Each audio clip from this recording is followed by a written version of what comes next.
सुषमा अंधारे यांच्याकडे माझ्या विरोधात जे काही पुरावे असतील ते त्यांनी थेट मुख्यमंत्री यांना द्यावेत असे आवाहन माजी आमदार दीपक आबा साळोखे यांनी केले आहे। नाशिक येथील भोंदू बाबासोबत सोलापूर जिल्ह्यातील सांगोला तालुक्याचे माजी आमदार दीपक आबा साळोखे यांचे संबंध असल्याचा आरोप काल शिवसेनेच्या प्रवक्त्या सुषमा अंधारे यांनी केला होता।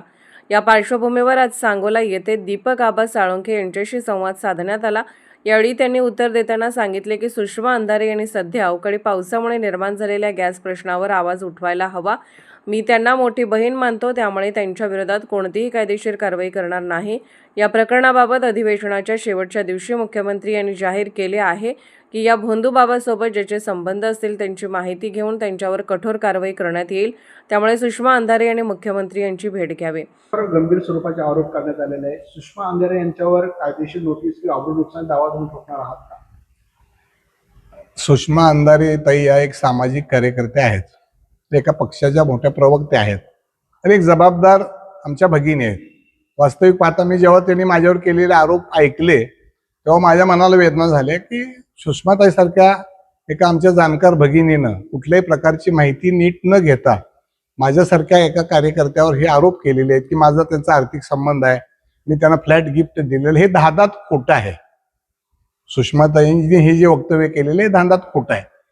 आता आमच्याकडं आमच्या तालुक्यामध्ये काही वैफल्यग्रस्त माणसं आहेत आमच्या भागातली की तिथं काय चालतच नाही। मग असं कुठंतरी सुषमाताईंकडे जाऊन त्यांचा कदाचित त्यांनी गैरसमज केलेला असेल आमच्या तालुक्यातल्या आमच्या वैफल्यग्रस्त मंडळीने, हे एकतर कारण असावं।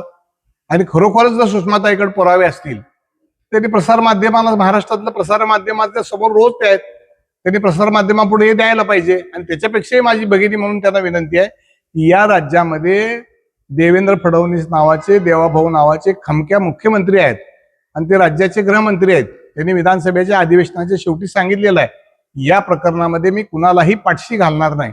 आणि त्यांना खरंच जर या प्रकरणाचा कळवळा असेल आमच्या सुषमाताईला तर त्यांच्याकडे जे पुरावे आहेत त्यांनी डायरेक्ट मुख्यमंत्र्याकडे द्यावे, मुख्यमंत्री ते तपासतील। नोटीस पाठवणार आहात का? नाही, मी नोटीस वगैरे काय पाठवणार नाही, पण एक भगिनी म्हणून त्यांना मी सल्ला देईन की तुम्ही जेव्हा जेव्हा टीव्हीवर दिसता त्या वेळेला तुम्ही काहीतरी असलं कुरापते घेऊन जे येता त्यापेक्षा तुम्ही टीव्हीवर असं दिसावं की आज राज्यामध्ये गारपीट झालेली आहे, अतिवृष्टी झालेली आहे, त्यामुळे शेतकऱ्यांचं नुकसान झालेलं आहे, डाळिंबाच्या बागा उद्ध्वस्त झालेल्या आहेत, केळाच्या बागा उद्ध्वस्त झालेल्या आहेत, कांदा उद्ध्वस्त झालेला आहे, लोकांची घरं उडून गेलेली आहेत।